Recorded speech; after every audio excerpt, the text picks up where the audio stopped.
The Silent Vigil. The Galactic Consortium celebrated its 3,000th cycle of peaceful governance, with representatives from 87 sentient species gathered on the crystalline platforms of Nexus Station. Ships of every design orbited the massive structure like jewels adorning the black velvet of space. A notable absence hung in the festivities like a phantom. There were no humans. Admiral Gental of the Vexari Defense Fleet gazed out at the stellar tapestry from the observation deck. His scaled fingers traced the outline of old star charts where Sol system remained marked but untouched. 327 years had passed since anyone had heard from Earth. The silence had begun abruptly after what the archives called the severance, when all human colonies, outposts, and ships simultaneously ceased communication and retreated toward their home system. Still obsessing over ghosts, Admiral. The voice belonged to Diplomatic Minister Ilara, her bioluminescent skin pulsing softly with amber patterns that indicated curiosity. Not ghosts, Gental replied. Mysteries. Humanity had been a paradox among the stars.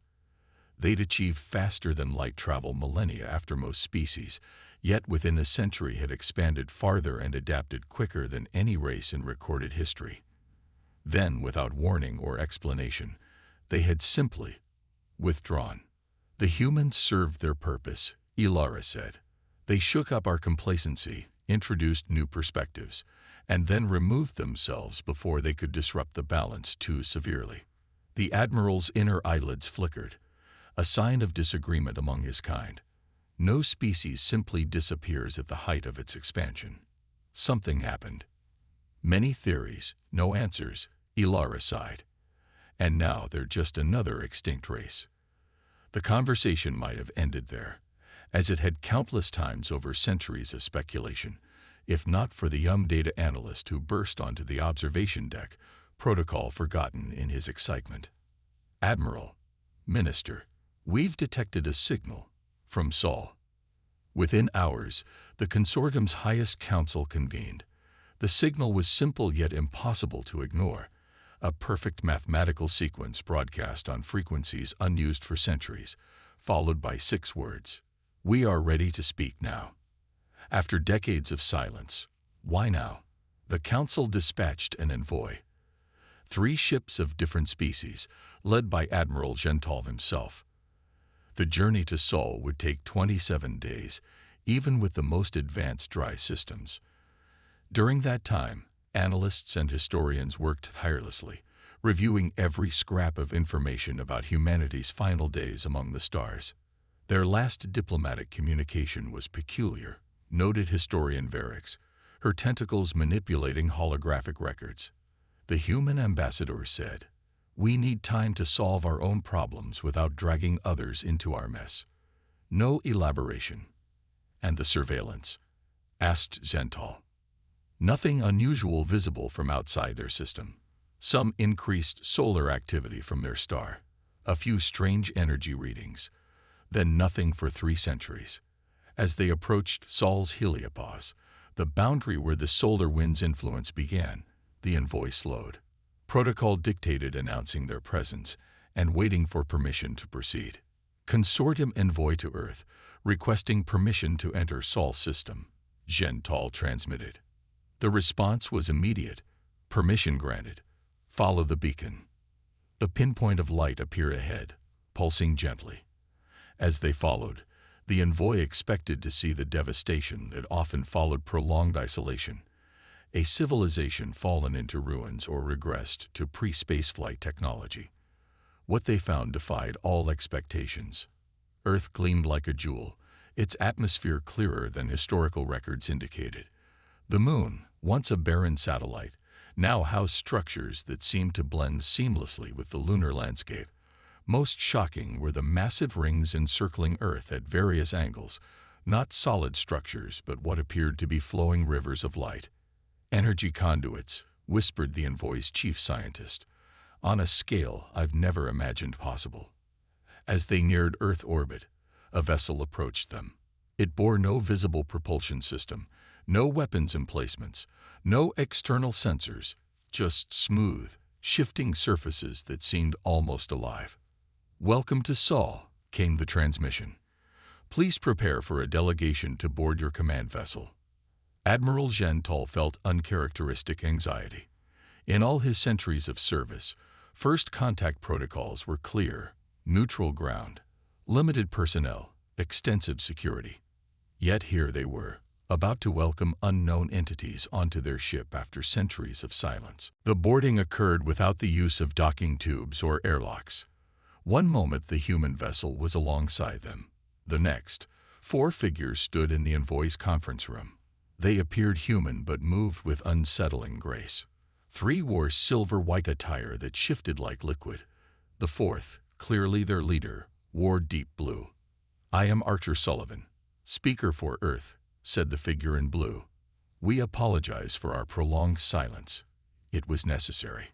Gentall performed the formal greeting of his species. "The consortium welcomes Earth's return to intergalactic dialogue. We have many questions."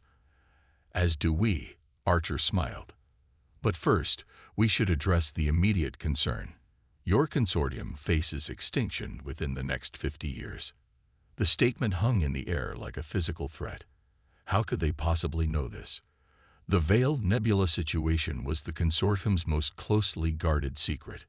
The discovery that the central black hole binding the galactic arm was destabilizing, threatening to unleash radiation that would sterilize a third of the galaxy. "You seem surprised," continued Archer. "Did you think we withdrew from the stars on a whim? We detected the early signs of the destabilization 327 years ago. Our scientists predicted the outcome, but we lacked the technology to address it. So you abandoned the galaxy to save yourselves." Ilara's bioluminescence flashed angry red. "No," replied one of the silver-clad humans, her voice gentle. "We isolated ourselves to find a solution without interference. The path we needed to take was controversial. What we did," Archer explained, "required focused evolution of our entire species. We couldn't risk outside influence, prejudice, or premature judgment." Evolution. The scientist's appendages twitched nervously. "Guided integration with our technology.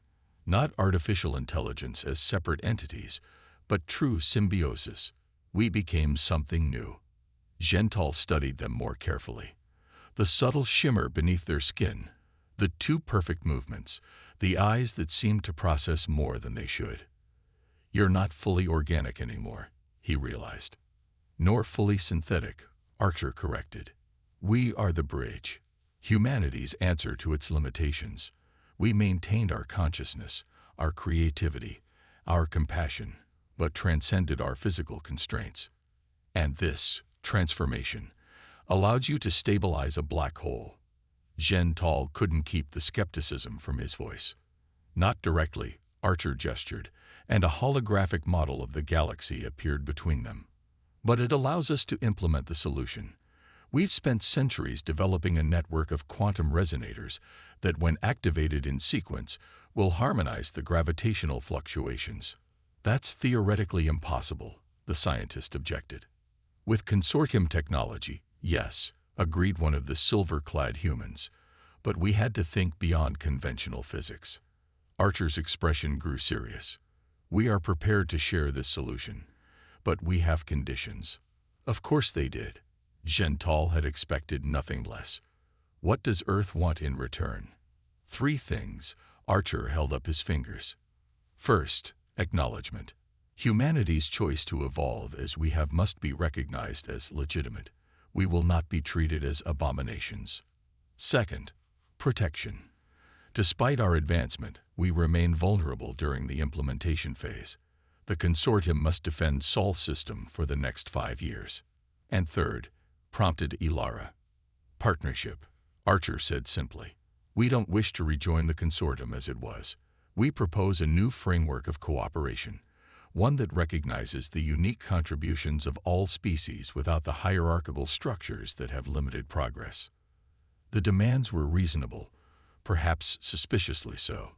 "You offer to save trillions of lives and ask only for respect and assistance." Gentall's inner eyelids flickered rapidly. "What aren't you telling us?"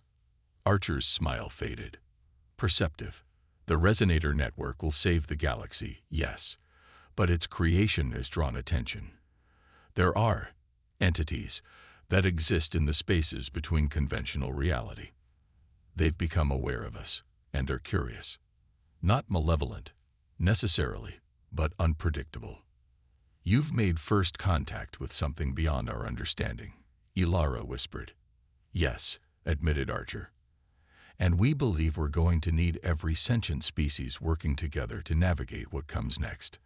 As the implications settled over the envoy, Gentall realized that humanity's return wasn't just an unexpected development in galactic politics. It was the beginning of something entirely new. The silent vigil was over, but whatever waited beyond the familiar stars might require a unity the galaxy had never before achieved. The awakening. The Consortium's Central Council chamber had never been so crowded.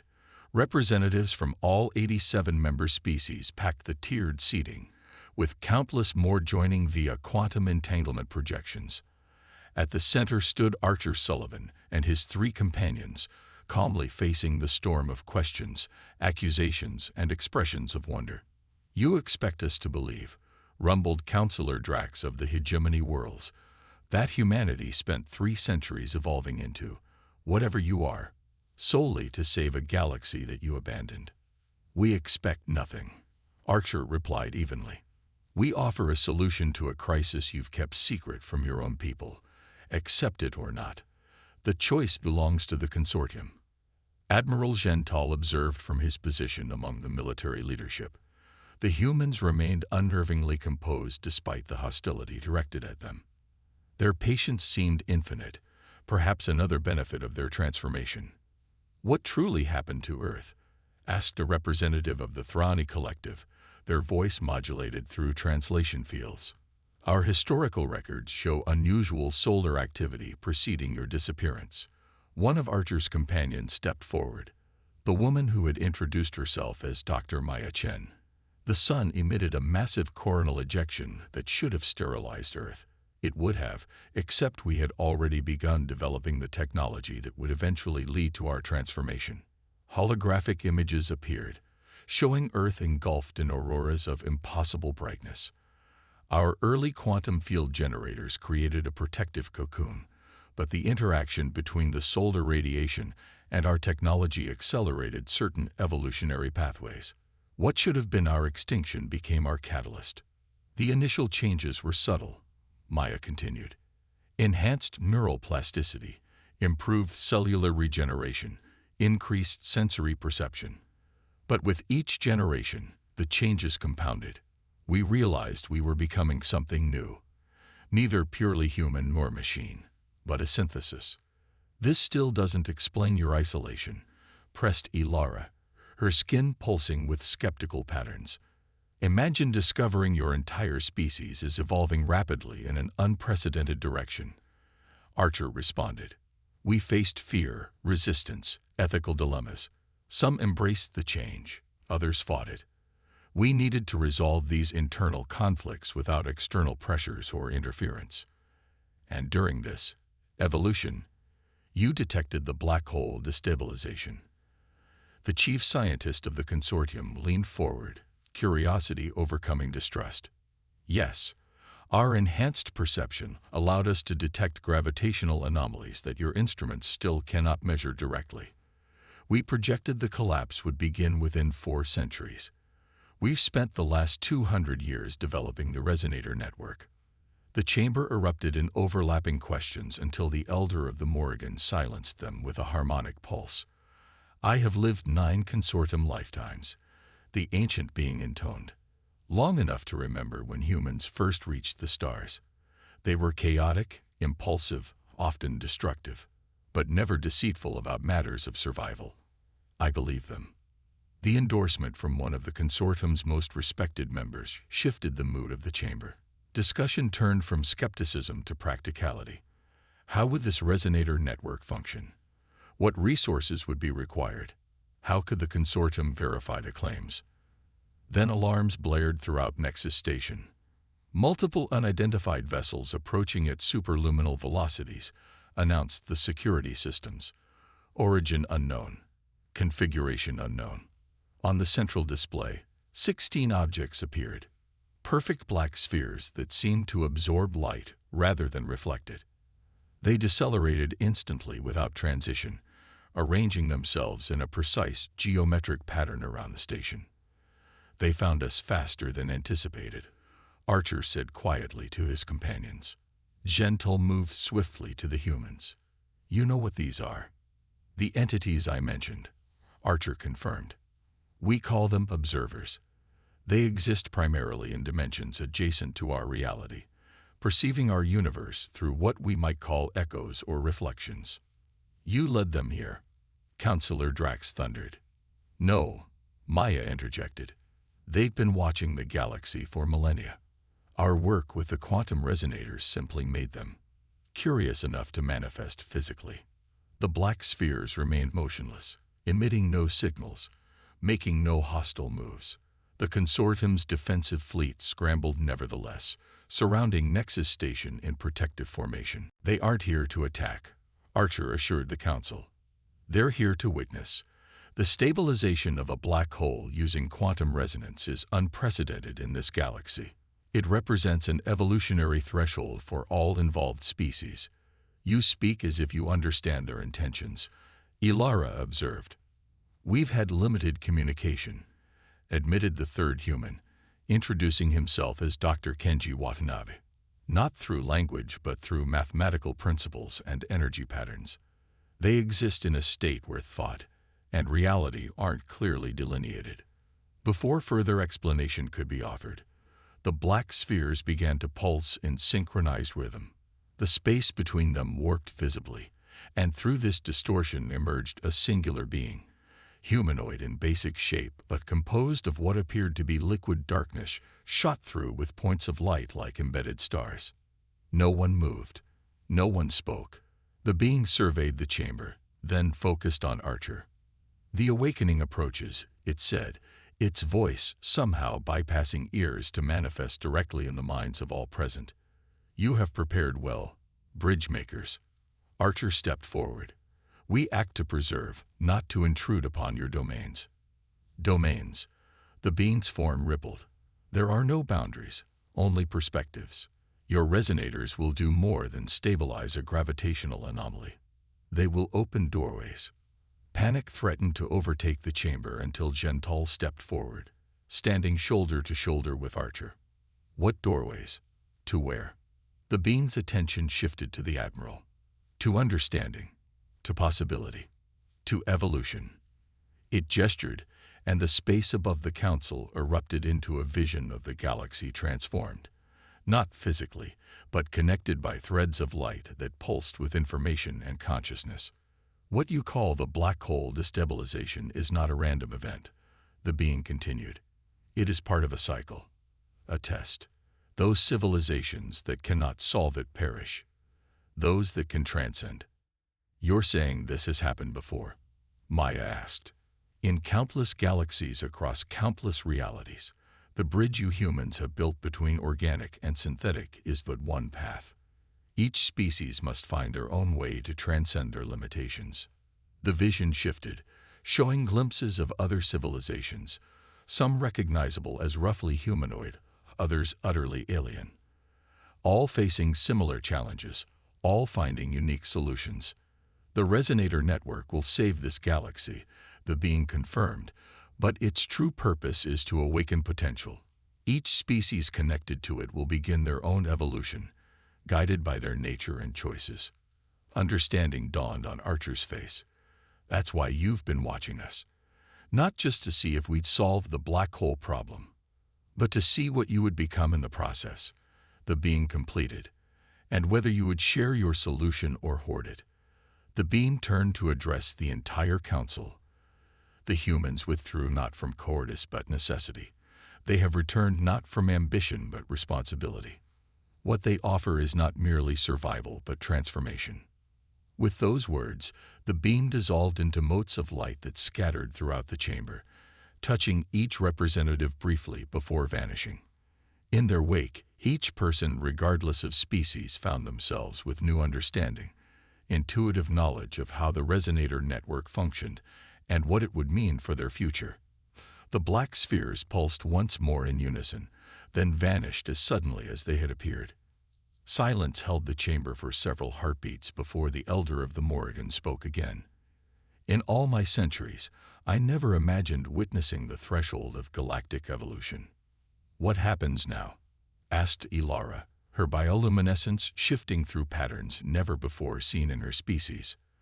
Archer looked around the chamber, meeting the eyes of representatives from worlds that had once viewed humans with suspicion, fear, or dismissal.